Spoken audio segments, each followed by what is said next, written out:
So health officials warning this could be a tough influenza season ahead. Alberta has reported its first flu death of the year.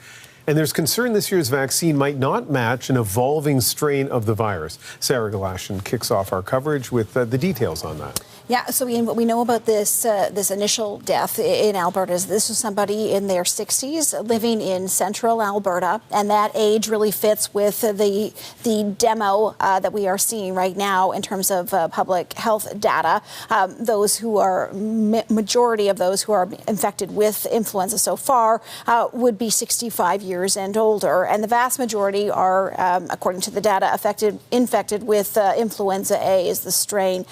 In the last week or so, we have now seen an uptick in the number of cases that we're seeing in Canada. There's actually a graph to show you here coming from the Public Health Agency in Canada. And what we're seeing here, this represents a 2% increase in the number of cases. In total, the number we're looking at here is 431 cases. Not a lot. What you have to remember here in terms of that number that I just gave is that most people who find themselves sick with the flu don't actually get tested. So health authorities in Canada taking that into account in terms of what this means for the overall picture. And as well, they're taking into account the fact that the vaccine that is out there, what they understand, Ian, is that it may not be as effective as they might have hoped it would be. Yeah, so let's talk more about the concerns regarding the vaccine. Right. So every year, when it comes to the flu vaccine, the experts around the world, they get together, they try to determine what exact strains to put in that vaccine in order to protect against the next flu season. And what we know about the current vaccine that's out there is that it does protect against two strains of influenza A, H1N1 and H3N2. H3N2 appears to be the issue here.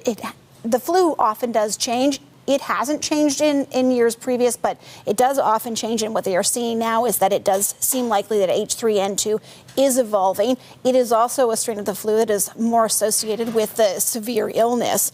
And so the vaccine, as a result, may not be a perfect match given if H3N2 is what is circulating and ends up being what those in Canada become infected with. I will say that graph I showed you, that is what's called interseasonal. They don't believe that we are actually into the flu season yet, though. Yeah. Okay, Sarah, thank you very much. And as I say, Sarah's just kicking off our coverage. We have more now on what the flu season may mean. We're joined by Dr. Brian Conway, an infectious diseases specialist and the medical director for Vancouver Infectious Diseases Centre.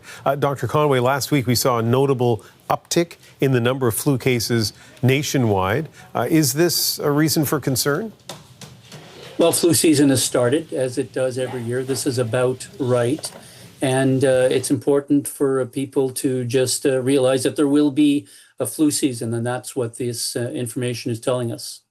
I think one thing it would be nice for our audience to hear from you is what the flu is, because I know a lot of people who misuse that term and often describe it for what clearly is a cold. Influenza is a serious thing, and talk to us about that.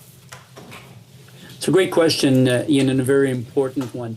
The common cold is just feeling a tiny bit unwell, maybe having a sore throat, maybe having a cough, and so on. Influenza is a systemic disease. You have fever, you have pains in your muscles, you have trouble getting out of bed at times. You can be short of breath. It can affect your lungs. It can lead to hospitalization, pneumonia, admission to the intensive care unit, and there is mortality associated with influenza. But by and large, to understand it as a systemic disease, you really feel sick. You have a fever, your muscles hurt, you have difficulty breathing. That is what we call an influenza-like illness, and that is the flu. Yeah, I'm glad you described it.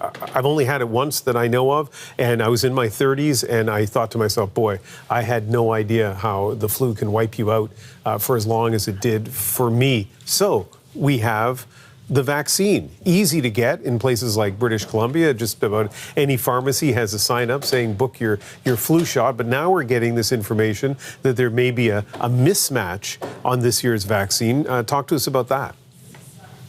Well, we owe this information to one of my friends and colleagues, Dr. Danuta Skaronski of the BC CDC, that helped identify this isolate, which is a derivative of the H3N2 influenza that has genetic changes in it that may, and I emphasize may, make it less susceptible to the vaccine and create what we call this mismatch, where the vaccine is protecting us against, is not protecting us, I should say, against all of the strains that are in circulation. How many cases of this new subclade K we will see, how sick it will make you, whether the vaccine will be partially effective, this is not yet known.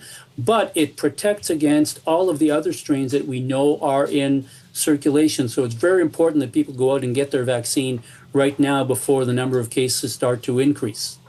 There's a lot of misinformation about a lot of things in medical science, and leading that list is vaccines. So what do you say to somebody who's watching who says, the doctor just explained it might not even protect me against one of the strains of the flu that's going around? Why would I possibly put that vaccine in my arm?